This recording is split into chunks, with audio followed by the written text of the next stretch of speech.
12th standard accountancy public எக்ஸாமில் நீங்கள் attend பண்ண வேண்டிய மோஸ்ட் இம்பார்ட்டன்ட் கொஸ்டின் என்ன அப்படிங்கிறது இதில் பார்த்தலாம். 100% நீங்கள் ஃபுல் மார்க் ஸ்கோர் பண்ணுறதுக்கு நான் இதில் கொடுத்துருக்கக்கூடிய 2 மார்க் 3 மார்க் 5 மார்க் தியரியில் என்ன படிச்சிருக்கணும், அதுமாதிரி உங்களுக்கு சாப்டர் வைஸாக எந்தெந்த சம்லாம் நீங்கள் ப்ராக்டிஸ் பண்ணியிருக்கணும் அப்படிங்கிறது எல்லாமே இந்த வீடியோவில் பார்த்தலாம். ஃபஸ்ட்டு நம்ம 2 மார்க் 3 மார்க்கை விட 5 மார்க் கொஸ்டினும் அடுத்து சம்மும் பார்த்துட்டு அதுக்கப்புறம் நம்ம வரலாம் மேலே. 5 மார்க் கொஸ்டினை பொறுத்த வரைக்கும் உங்களுக்கு 7 5 மார்க் நீங்கள் எக்ஸாமில் அட்டன் பண்ணணும். 7 × 5 35 மார்க்குக்கு நீங்கள் 5 மார்க் அட்டன் பண்ணணும். ப்ரைவேட் ஸ்டூடெண்ட்ஸ் இருக்கீங்க அப்படின்னம்னா ஃபஸ்ட்டு நீங்கள் புக் பேக்கில் இருக்கக்கூடிய 12 சாப்டரில் இருக்கக்கூடிய 10 சாப்டரில் இருக்கக்கூடிய ஒன் வேர்டு எல்லாத்தையும் தரவு பண்ணிடுங்க. ஒன் வேர்டு 20மே உங்களுக்கு அக்கௌண்டன்சியை பொறுத்த வரைக்கும் 18லேருந்து 19 புக் பேக் தான் கேட்பாங்க. ஒன்று வேணால் உங்களுக்கு ட்விஸ்ட் பண்ணி உள்ளேருந்து கேட்கலாம்.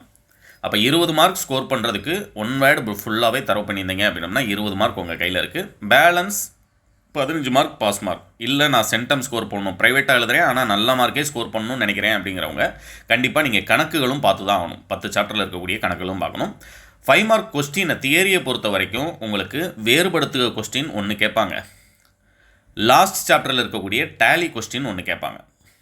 புரியுங்களா? அப்போ அந்த 2 5 மார்க் அட்டன் பண்ணுறதுக்கு நீங்கள் படிச்சிருக்க வேண்டியது இரட்டை பதிவு முறை மற்றும் முழுமை பெறா பதிவேடுகளுக்கு இடையே உள்ள வேறுபாடு. State the difference between double entry system and incomplete record first சாப்டரில் இருக்கக்கூடியது. நிலையறிக்கை மற்றும் இருப்பு நிலைக்கும் இடையே உள்ள வேறுபாடு. Differentiate between statement affairs and balance sheet second சாப்டரில் இருக்கிறது. அடுத்து பார்த்தீங்கன்னா பெறுதல்கள் மற்றும் செலுத்தல்கள் கணக்கிற்கும் வருவாய் மற்றும் செலவின கணக்கிற்கும் இடையே உள்ள வேறுபாடு. நற்பெயரை தீர்மானிக்கும் ஏதேனும் 6 காரணிகளை தருக.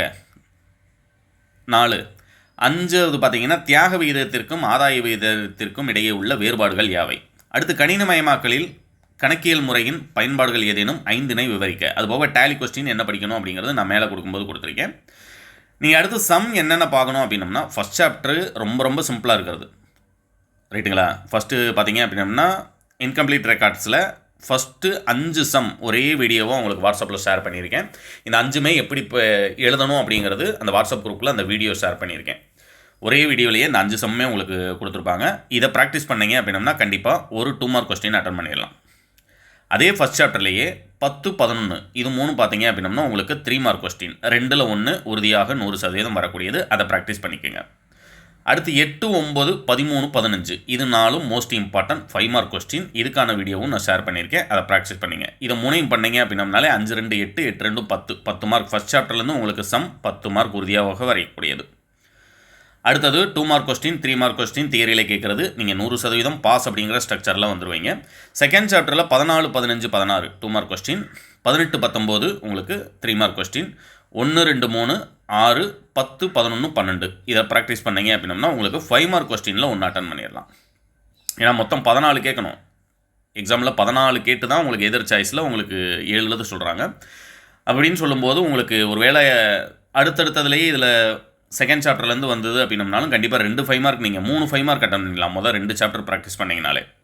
அடுத்து பார்த்தீங்க அப்படின்னம்னா ஃபண்டமெண்டல்ஸில் உங்களுக்கு சாப்டர் 3ல் பார்த்தீங்க அப்படின்னம்னா 12 and 17 2 மார்க் கொஸ்டினில் 10 6 12 இது 3 பார்த்தீங்க அப்படின்னம்னா உங்களுக்கு 3 மார்க்கில் 1 2 3 4 16 22 இது 4 இது 5ம் பார்த்தீங்க அப்படின்னம்னா உங்களுக்கு 5 மார்க் கொஸ்டினில் இம்பார்ட்டன்ட். 4th சாப்டரில் பார்த்தீங்க அப்படின்னா உங்களுக்கு முதல் 2 சம்மும் உங்களுக்கு 2 மார்க். இது 2 ப்ராக்டிஸ் பண்ணுங்கள். அதாவது எக்ஸசைஸ் பாருங்கள், எக்ஸாம்பிள் சம் பாருங்கள். அடுத்து எக்ஸசைஸ் அந்த முதல் 3 தான் ப்ராக்டிஸ் பண்ணிங்க அப்படின்னா இந்த கணக்கு 2 உங்களால் எழுத முடியும். அடுத்து 6 9 2 ப்ராக்டிஸ் பண்ணிங்கன்னா 3 மார்க் கொஸ்டின் 1. 4 5 7 8 இது 4ம் ப்ராக்டிஸ் பண்ணிங்க அப்படின்னா உங்களுக்கு 5 மார்க் கொஸ்டின். அடுத்து 5வது சாப்டரில் பார்த்தீங்கன்னா 1 2 3 18 19 20 அடுத்ததாக 2 மார்க் கொஸ்டின். 23 மட்டும்தான் உங்களுக்கு 3 மார்க்கில் இருக்குது. அப்போ இந்த 1 ப்ராக்டிஸ் பண்ணிங்கனாலே ஒரு 3 மார்க் அட்டன் பண்ணலாம் அப்படிங்கிறத ஞாபகத்தில் வச்சுக்கோங்க. அடுத்து 4 5 6 உங்களுக்கு 5 மார்க் கொஸ்டினில் 1 அட்டன் பண்ணுறதுக்கு அது போதுமானதாக இருக்கும். 6வது சாப்டரில் முதல் 3 கணக்கும் 2 மார்க் கொஸ்டின். 14 15 3 மார்க். 4 5 6 இது 3 பார்த்தீங்கன்னா 5 மார்க் கொஸ்டின்.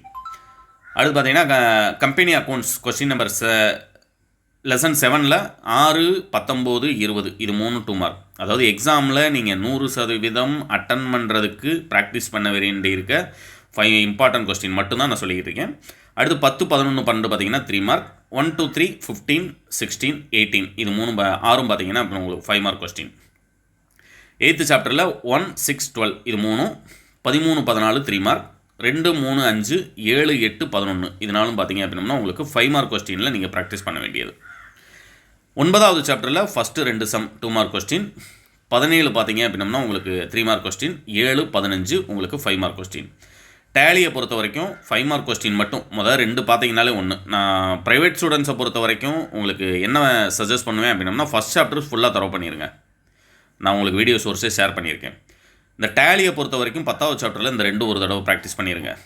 அடுத்து 9வது சாப்டரில் இது 4 ரொம்ப சிம்பிளாக இருக்கக்கூடியது. ஒரு 5 மார்க், 2 5 மார்க், 3 5 மார்க், சம்மில் 3 5 மார்க், தியரியில் 2 5 மார்க், 5 5 மார்க் 100% அட்டன் பண்ணலாம். பேலன்ஸ் இது எல்லாத்தையும் பார்த்துருந்தீங்க அப்படின்னம்னா 7 5 மார்க் 100% உங்களால் அட்டன் பண்ண முடியும். இது போக 2 மார்க் 3 மார்க் என்ன ஸ்ட்ராட்டஜியில் கேட்பாங்க அப்படிங்கிறது சொல்லிடுறேன். 2 மார்க் கொஸ்டினை பொறுத்த வரைக்கும் நீங்கள் 7 எழுதணும், ரைட்டுங்களா? 7 2 மார்க் எழுதணும். இதில் தியரி மட்டுமே 5 இல்லைன்னா 6 கேட்பாங்க. கம்பல்சரி கொஸ்டின் இல்லாமல் 5 இல்லை 6 உங்களுக்கு தியரி அட்டன் பண்ணுற மாதிரியே வரும். அதுக்கு நீங்கள் படிச்சிருக்க வேண்டியது முழுமை பெறா பதிவேடுகள் என்றால் என்ன, what is mean by incomplete record, நிலை அறிக்கை என்றால் என்ன, what is statement of affairs, உயில் கொடை என்றால் என்ன, வாட் இஸ் லெகசி, ஆயில் உறுப்பினர் கட்டணம் சிறுகுறிப்பு வரைக, லாப நோக்கமற்ற அமைப்பின் முதலின வரவுகளில் ஏதேனும் 4 தரவும், லாப நோக்கமற்ற அமைப்பின் இது 2ல் 1, லாப நோக்கமற்ற அமைப்பின் முதலின வருவாயின இது 2ல் 1 உறுதியாக இருக்கும். இந்த மாதிரி செலக்டட் கொஸ்டின்ஸாக படித்தோம்னாலே கண்டிப்பாக நம்ம என்ன செஞ்சிடலாம்னா 7 2 மார்க்குமே அட்டன் பண்ணிடலாம். கூட்டாண்மை வரைவிலக்கணம் தருக, கூட்டாண்மை ஒப்பாவனம் என்றால் என்ன, வாங்கப்பட்ட நற்பெயர், இது எதுக்காக கூட்டாண்மை வரைவிலக்கணம் ஒப்பாவனம் அப்படின்னம்னா இதில் 1 உறுதியாக வரக்கூடியது. வாங்கப்பட்ட நற்பெயர் என்றால் என்ன, உயர் லாபம் என்றால் என்ன, தியாக விகிதம் என்றால் என்ன, கூட்டாளி விலகல் என்றால் என்ன, ஆதாய விகிதம் என்றால் என்ன, புரியுங்களா? தியாக விகிதம், ஆதாய விகிதம் இது 2ல் 1 உறுதியாக வரும்.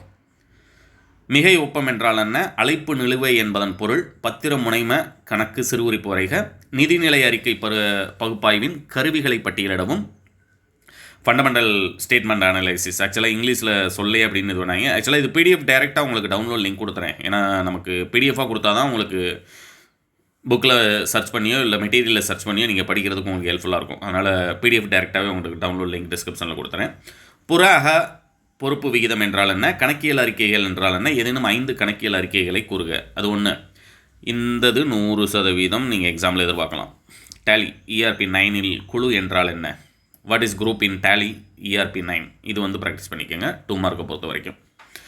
3 மார்க்கில் பார்த்தீங்க அப்படின்னம்னா முழுமையரா பதிவேடுகளின் குறைபாடுகள் யாவை, கூட்டாண்மை ஒப்பாவனத்தின் உள்ளடக்கம் ஏதேனும் மாறினை தரவும், நிலை முதல் முறைக்கும் மாறுபடும் முதல் முறைக்கும் இடையேயான வேறுபாடுகள் தரவும், முழுமை பெறா பதிவேடுகளின் இயல்புகள் யாவை. என்ன சார் ஃபஸ்ட்டுலே நமக்கு இவ்வளோ வந்துருச்சு அப்படின்னம்னா கண்டிப்பாக உங்களுக்கு எழுத வேண்டியதில் உங்களுக்கு 3 மார்க் கொஸ்டினில் 7 கேட்பாங்க.